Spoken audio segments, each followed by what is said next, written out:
Hey guys, welcome to Daily Bible Study. I am in the car driving to a meeting and thought I would jump on here. And I'm not driving, Selena's driving, that's a good point. But I wanted to talk about our scriptures today.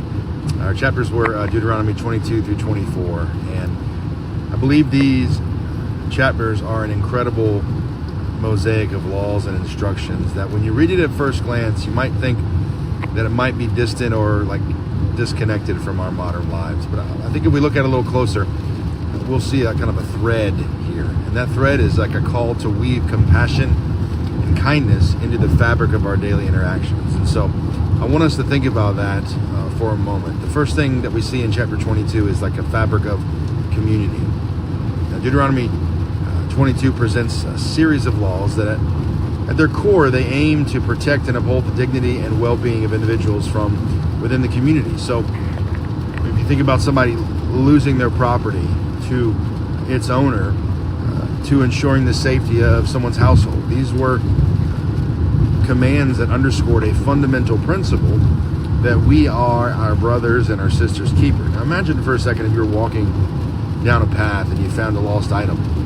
Well, the law to return it may seem simple, but it embodies a profound respect for personal property and mutual care. And what that does is it reinforces the fabric of trust and responsibility in the community. Now, that seems foreign in some of our cultures today. But 23 goes on to talk about the cloak of justice.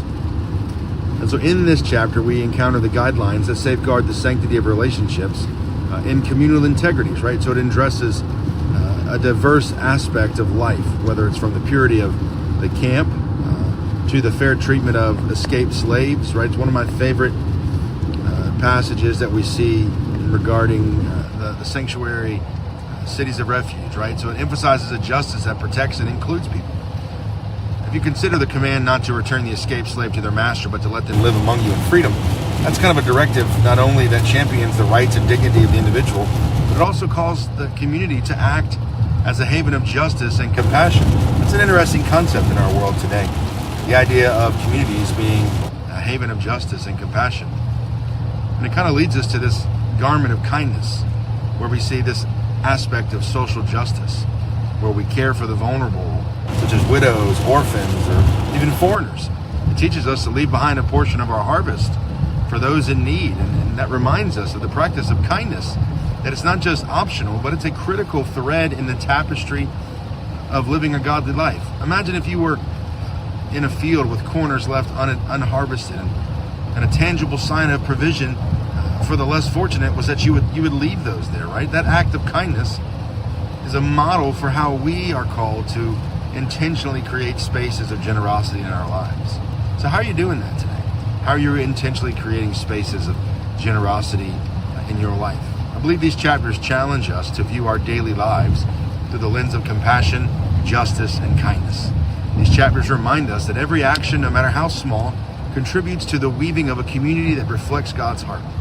My prayer today is that we would commit to be weavers of compassion, that we would craft a world where love and justice are together into the very fabric of society. That's what the church and the people of God are supposed to do.